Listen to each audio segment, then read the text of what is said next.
Nepali share बजारमा कारोबार भइरहेको सबैभन्दा महँगो 5 शेयरहरू तपाईसँग छ कि छैन? सबैभन्दा महँगो अहिलेसम्मकै युनिलिभर नेपाल लिमिटेडको शेयरलाई सबैभन्दा महँगो शेयर मानिन्छ र यो अहिले यतिखेर 46,500 को वरिपरि घुमिरहेको छ।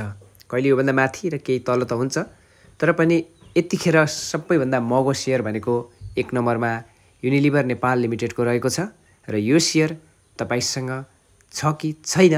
केही किताहरू आफूसँग भएको नै राम्रो हुन्छ, किनभने यो शेयरले बोनसहरू पनि राम्रो दिने गरेको छ। दोस्रोमा राष्ट्रिय बीमा कम्पनी लिमिटेडको रहेको छ। यो धितोपत्र बोर्डमा दोस्रो महँगो शेयरको रूपमा रहेको छ र यसको 14,700 को वरिपरि यसको मूल्य रहेको छ।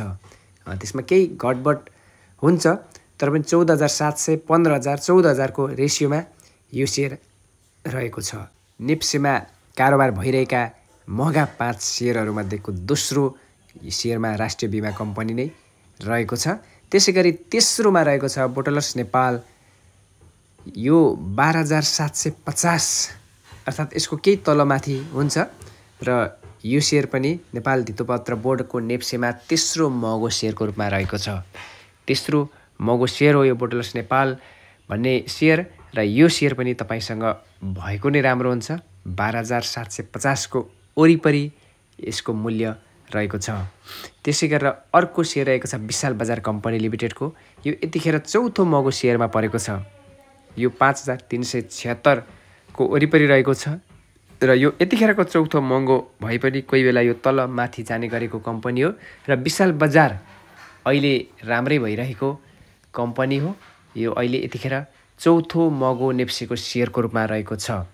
त्यसै गरेर अर्को 5औं महँगो शेयर पनि छ र 5औं कम्पनी रहेको छ एसटिसी अर्थात् साल्ट ट्रेडिङ कर्पोरेसन। यो 5,300 को वरिपरि छ।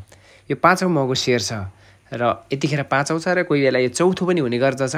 यो अहिले 5,300 को वरिपरि रहेको साल्ट ट्रेडिङ कर्पोरेसनको शेयर हो। यसरी महँगा 5 शेयरहरू तपाईसँग छन् कि छैनन्?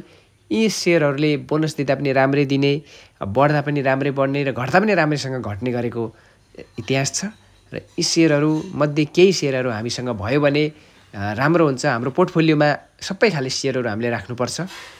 एकै किसिमका कम्पनी तर सबै किसिमका कम्पनी भइरहँदा केही महँगा कम्पनी पनि हामीसँग भयो भने शेयर बेचेको बेलामा हामीलाई ती कम्पनीले फाइदा दिने गर्छ। शेयर सम्बन्धी जानकारीको लागि हामीलाई सब्स्क्राइब गर्न नभुल्नुहोला।